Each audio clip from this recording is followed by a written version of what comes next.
Hello everyone, welcome back to my channel. तो friends, पिछले कुछ दिनों से मेरी कोई वीडियो नहीं आ रही है, कोई ब्लॉग नहीं आ रहा है, तो उसके लिए सॉरी। एक्चुअली में हो क्या रहा है कि पिछले कुछ दिनों से मेरी तबीयत ठीक नहीं है बिल्कुल भी।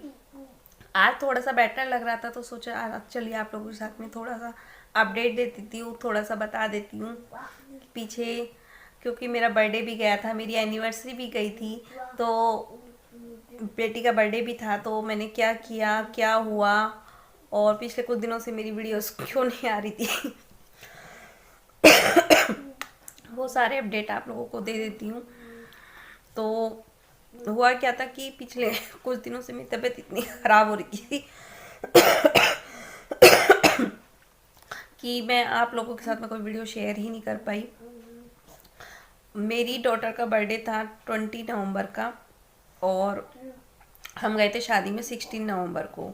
तो 16 नवंबर को हम लोग शादी में गए थे। शादी में से आने के बाद 1-2 दिन तक तो हमें कुछ भी नहीं पता चला, ना कुछ महसूस हुआ ऐसा कि तबीयत खराब है या कुछ भी है। लेकिन उसके बाद मतलब 19 नवंबर को थोड़ा थोड़ा मुझे लगने लगा था, आंखों में पेन वगैरह की जैसे दर्द होने लगा है, तो मुझे लगा कि कोल्ड हो रहा है शायद मेरे को। और उसके बाद मैंने फिर ना 20 नवंबर को मेरी तबीयत थोड़ी और ज़्यादा ख़राब हो गई थी, फीवर हो गया था मुझे। तो मैंने जैसे तैसे घर पे दवाई वगैरह लेके थोड़ा सा अपने आप को रिलैक्स कर लिया था। लेकिन धीरे धीरे फिर 20 नवंबर को डॉटर का बर्थडे था। उस दिन मैंने कुछ भी नहीं किया, मतलब ना कुछ बनाया उसके लिए स्पेशल, की खाना वगैरह स्पेशल बना लेती हूँ या कुछ कर देती हूँ। उस दिन बस मैंने क्या किया, रात को पिज्ज़ा वगैरह मंगा दिया था बच्चों के लिए, और केक कटिंग करा दिया था। और साथ में बस बच्चों ने डेकोरेशन वगैरह अपने आप कर ली थी, जो बैलून वगैरह थोड़े बहुत लगाए थे, है ना। और उसके बाद नेक्स्ट डे 21 नवंबर को मेरी एनिवर्सरी थी, और उस दिन ये लगा लीजिए मेरी तबीयत बहुत ज़्यादा ख़राब हो गई थी। इतनी ज़्यादा तबीयत ख़राब हो गई थी कि उस दिन तो मतलब मेरे से उठा भी नहीं गया था, आप लगा लीजिए उधर बिल्कुल मैं बिस्तर में ही पड़ी रही थी पूरा दिन। मैंने मतलब ये लगा लीजिए एक गिलास पानी तक भी खुद से लेकर नहीं पिया उस दिन, इतनी तबीयत ख़राब थी मेरी। और हस्बैंड भी पास में नहीं थे कि वो आ जाते मेरे पास, या फिर वो थोड़ी बहुत देख रेख कर देते या केयर करते, या फिर कुछ मैं उनसे बोलती, है ना। और बस फिर भैया ने ही मुझे दवाई वगैरह ला के दी थी बाहर से, है ना। और यही होता है जॉइंट फैमिली में, बस इतना ही कर देते हैं एक दूसरे का कि आपकी तबीयत ख़राब है तो कोई आपको दवाई की ज़रूरत है या आपको खाने पीने की ज़रूरत है तो वो दे देते हैं, कर देते हैं, इतना होता है बस। बाकी कोई किसी का मतलब ऐसा नहीं है कि सारे काम कर पाए, कोई नहीं करता है ना। तो मेरे साथ भी यही हुआ था। मेरे 2 दिन के बर्तन इकट्ठे हो गए थे साफ करने के लिए। 1-2 दिन तो मतलब स्टार्टिंग में तो 1 या 2 दिन तो मेरी डॉटर ने कर लिए थे, छोटी वाली ने, लेकिन वो भी ना बहुत छोटी है अभी, इतनी बड़ी भी नहीं है कि वो पूरा काम कर पाए। तो फिर ना मैंने 21 नवंबर को बोलकर मेड लगाई थी, लेकिन मेड 2 दिन काम करके ही चली गई थी। 2 दिन काम करने के बाद ही उसने मतलब छुट्टी ले ली, उसने बोल दिया कि मैं काम नहीं कर सकती। मैंने 23 नवंबर को मतलब लगाया था मेड को, जिस दिन मेरा बर्थडे था। मैंने सोचा था चलिए बर्तन वगैरह तो क्लीन करा ही लेती हूँ कम से कम, कि कुछ खाने पीने के लिए बनाना करना हो तो मैं बना देती हूँ, है ना। लेकिन बर्तन तो होने चाहिए ना साफ़ उसके लिए। तो लेकिन मेड ने 2 दिन काम करने के बाद मना कर दिया। तो ऐसा क्या हुआ कि मेरी तबीयत इतनी ज़्यादा ख़राब हो गई या क्या हुआ। तो वैसे तो हम लोग शादी में जब गए थे तो मुझे ऐसा नहीं लग रहा था कि शादी में जाने के बाद इतनी ज़्यादा ठंड लग जाएगी। तो गाड़ी से गए थे और गाड़ी से ही हम लोग वापस आ गए थे। कोई ऐसा रीज़न नहीं था कि हमें ठंड लग जाए, है ना। वहाँ पर भी मैं शॉल वगैरह लेकर गई थी प्रॉपर, की शॉल वगैरह से ढक के रखूँगी अपने आप को। और एक बात और, जब आप बेबी को फीड कराती हो ना अपने, तो बेबी को फीड कराने के बाद ना आपको खुद का प्रॉपर ध्यान रखना पड़ता है बहुत ज़्यादा, कि आपको लगी हुई ठंड ना आपके बेबी को बहुत ज़्यादा नुकसान देती है। और ऐसा मेरे साथ एक बार और हो चुका है, जिसकी गलती, मेरी गलती की वजह से मेरा बेटा हॉस्पिटल में पहुंच गया था, एडमिट रहना पड़ा था। क्योंकि क्या होता है ना, आप कुछ भी खाते हो कुछ भी पीते हो उसका सीधा असर आपके बेबी के ऊपर होता है। वही चीज़ हुई थी उस टाइम पर भी, और इस बार भी शायद यही चीज़ है कि इसकी तबीयत भी ख़राब है और मेरी भी तबीयत ख़राब है।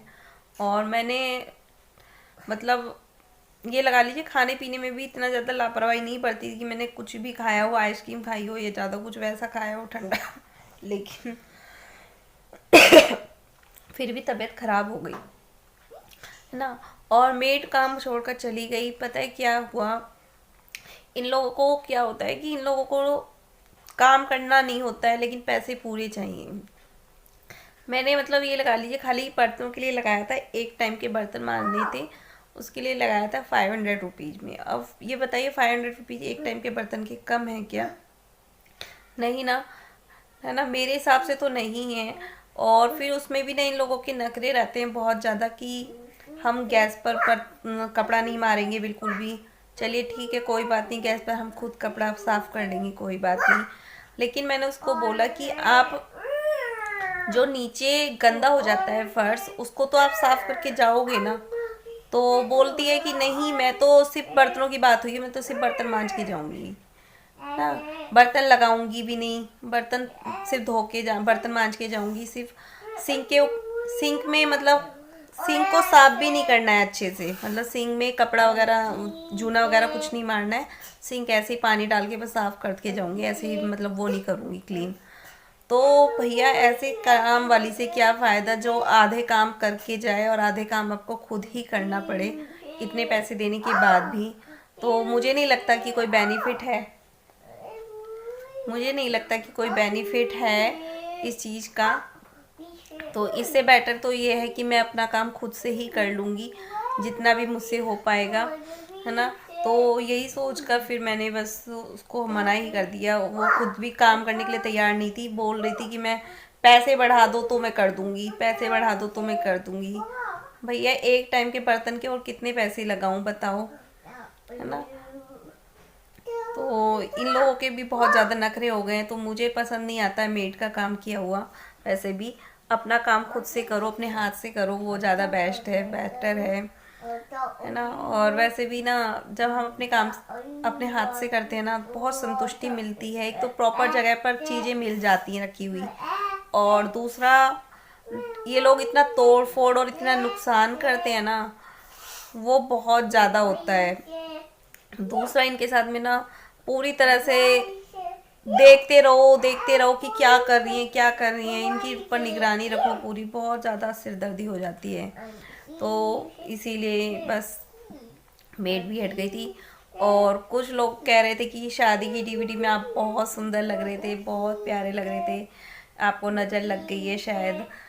तो हो सकता है मे बी ये भी रहा हो रीजन कि मेरे को नज़र लगी हो शादी की डीवीडी शेयर करने के बाद, तो इसीलिए शायद मेरी तबीयत और भी ज़्यादा ख़राब हो गई थी, है ना। तो चलिए होता है कभी कभी, बस मैंने शेयर कर दी थी ऐसे ही क्योंकि मेरा मन था कि मैं आप लोगों के साथ शेयर करूँ अपनी शादी की डीवीडी भी। और बाकी यूट्यूब पर आने का मेरा एक सपना था, लेकिन मुझे नहीं लगता कि यूट्यूब पर आकर ना मुझे कोई प्रॉफिट हुआ है अभी तक तो कुछ भी नहीं मिला है मुझे यूट्यूब से। अब बस इतना ही है कि हाँ मन है तो मैं यूट्यूब पर वीडियो डालूंगी, अदरवाइज मैं वीडियो नहीं डालूंगी, ऐसे रेगुलर वीडियो नहीं डालूंगी क्योंकि बहुत मेहनत कर ली। अब मुझे बस मेहनत करने का मन नहीं है यूट्यूब पर बिल्कुल भी। अब मन करता है कि बस अपना शांति और सुकून भरी जिंदगी जीऊँ, अपनी मतलब लाइफ जैसे पहले थी ना अपनी वो लाइफ जीऊँ। अब यूट्यूब पर कुछ नहीं रखा है। यूट्यूब पर काम करते हुए मेरे लगभग 1.5 साल हो गया, और 1.5 साल में आप ये लगा लीजिए मुझे यूट्यूब से अभी तक कुछ नहीं मिला है। चैनल मोनेटाइज करने के लिए इतनी मेहनत की मैंने, और उसके बाद भी मेरा ये लगा लीजिए केवल $20 बने हैं अभी तक, सिर्फ $20, है ना। तो क्या फ़ायदा है ऐसी इनकम का, मतलब कि आप साल डेढ़ 2-2 साल काम करने के बाद भी आपको यूट्यूब से एक पेमेंट ना मिले तो कोई फ़ायदा नहीं है।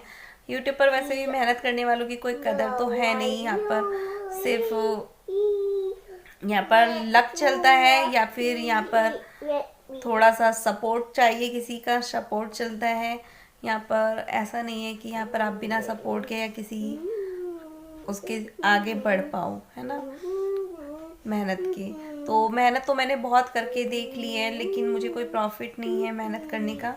तो अब मेरा बस यही मन है कि जो भी मेरा मन होगा मैं डाल दिया करूँगी कभी कभी एक आध वीडियो, और नहीं है मन तो मैं नहीं डालूँगी, क्योंकि वैसे भी मैंने अपना चैनल सिर्फ शौक के लिए बनाया था अपने।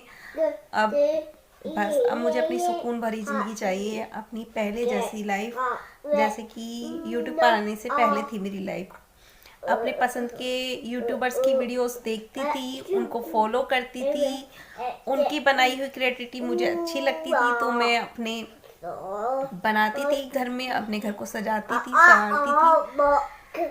तो बस वहीं से मेरे मन में आया था कि जब मैं बनाती ही हूँ तो अपने फ्रेंड्स के साथ भी शेयर कर लिया करूँ, इससे मेरी क्रिएटिविटी मेरे पास सेव भी रहेगी और मेरा मतलब मेमोरीज भी रहेगी, और मेरे कुछ फ्रेंड्स सीखेंगे भी मुझसे। लेकिन मुझे नहीं लगता कि कोई बेनिफिट है उस चीज़ का, तो बस इसलिए अब मन नहीं कर रहा है बिल्कुल भी। अब मन कर रहा है कि अपनी सुकून भरी ज़िंदगी, पहले मेरी अच्छी थी, मैं अपनी पहले वाली लाइफ में खुश थी, और बस अब मेरे को बस वही लाइफ चाहिए। तो बस अब और नहीं, अब अपनी सुकून भरी लाइफ चाहिए।